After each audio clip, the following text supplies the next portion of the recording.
If you want to know when you should pay off your credit card so that you can increase your credit score and pay zero in interest, then you are going to need to pay off your credit card twice each month.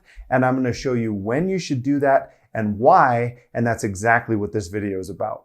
Now, before I go into everything, the first thing you need to understand is what the billing cycle is, because every single month your credit card is going to have what's called the billing cycle. And it's generally about a 30-day window where everything that you do on the credit card is accumulated inside that window, and that is your billing cycle. So if your billing cycle started on the 1st of the month, then it's going to track everything that happened on your credit card until about the 30th of the month, and then the billing cycle is going to close, and you're going to be given a new balance and a due date that's generally about 25 days after that billing cycle closed. And if you're ever curious when your billing cycle is actually happening, all you have to do is just look on your statement summary and it'll tell you when that billing cycle was for the prior month.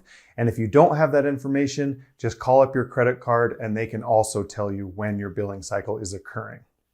So the first payment that you're going to need to make is the entire new balance that you were given right after the billing cycle closed. And you're going to want to make this payment before the due date, because every single month, as long as you pay off that new balance in full, then you are never going to pay any interest. But if you pay anything less than that, or if you pay the minimum payment, then you are going to start accruing interest. So just remember, as long as you pay off that statement balance in full, or what's called the new balance, by the due date, then you don't have to worry about paying any interest. Now, in this example on my credit card, you can see that I owe $1,330 by the 26th of the month. So what I will do personally is I will make sure that I pay off that full $1,330 around the 20th of the month.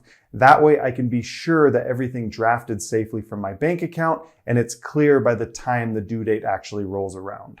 Because if you wait all the way until the due date to make the payment, there is a slight chance that something could go wrong with the draft in your bank account. And I wouldn't want to risk that, because the last thing you want to have is a late payment go onto your credit card, because they are going to have a higher interest rate that's called a penalty APR if you make a late payment. So I just like to play it safe and always make sure that I'm clear of holidays, weekends, everything like that before the due date actually occurs. So just remember that the first payment you want to make is for the entire balance that's due before the due date. That way you're never going to accrue any interest on your credit card. Now, the next payment you're going to make is right before the billing cycle ends, because once the billing cycle ends, that data that's collected, that's what's given to the credit bureaus, and that's how they rate your credit score according to your credit usage and everything like that with your credit card. So you really want to make sure that you pay down your final balance as much as you possibly can before that billing cycle ends. That way, whatever's left over is really, really low, and that's what the credit bureaus see. Because whatever balance is left over at the end of your billing cycle, that's what's going to be reported on your next statement, and that's what's going to be given to the credit bureaus. And what they're looking for is that you're using 30% or less of the credit that you have compared to what your limit is. So for instance, if you had a balance of $3,000 at the end of the month, but your limit was $10,000, then that's right at the 30% mark, and that can actually help your credit score. But if you're above 30%, like let's say you have a balance of $5,000 or $6,000 with a $10,000 limit, then that can actually hurt your credit score. And that's why you want to pay down that final balance as much as possible by the time that billing cycle ends. That way you can keep that number as low as possible. So what it really comes down to is you want to keep your credit usage well below 30% every single month. And the easiest way to do that is by making a final payment right before that billing cycle closes. So for instance, if you had $700 owed right before that cycle closed and you only had $500, then at least make a $500 payment and get that balance down to around $200. And then that $200 plus maybe a couple other things that you purchased on the card, those are going to push into the next statement.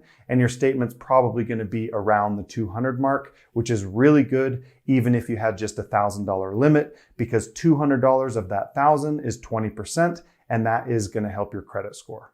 Now, if you are going to be making a really big purchase on your credit card, like for instance, a $3,000 TV, then I would try to buy that TV right in the middle of your billing cycle. That way you have enough time to pay that off by the time the cycle closes. That way that information, the $3,000 on the TV, isn't pushed into your next statement, because that could affect your credit score negatively depending on what your limit is.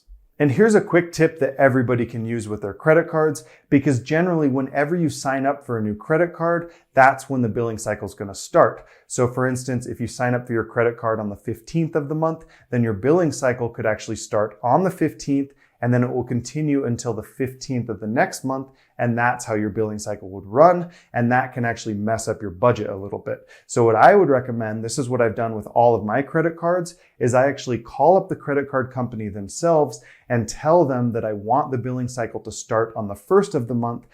That way I know that it always starts on the 1st, it ends on the 30th generally, and then the due date is around the 25th the following month. And then it's always the same for all of my credit cards, and I always know exactly when to pay them.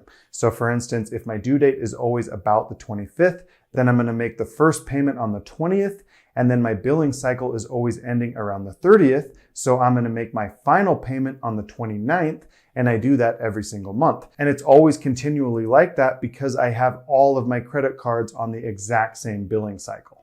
Now, if you're ever in the market for a new credit card, be sure and check out creditcards.com. I've got an affiliate link for them in the description below. So check them out if you have an interest, because they have a very wide selection of credit cards that you can choose from. And basically you can compare different cards and see which one is going to be better for your lifestyle and your spending. So check them out if you have an interest. But thanks for watching this video. Have a great day.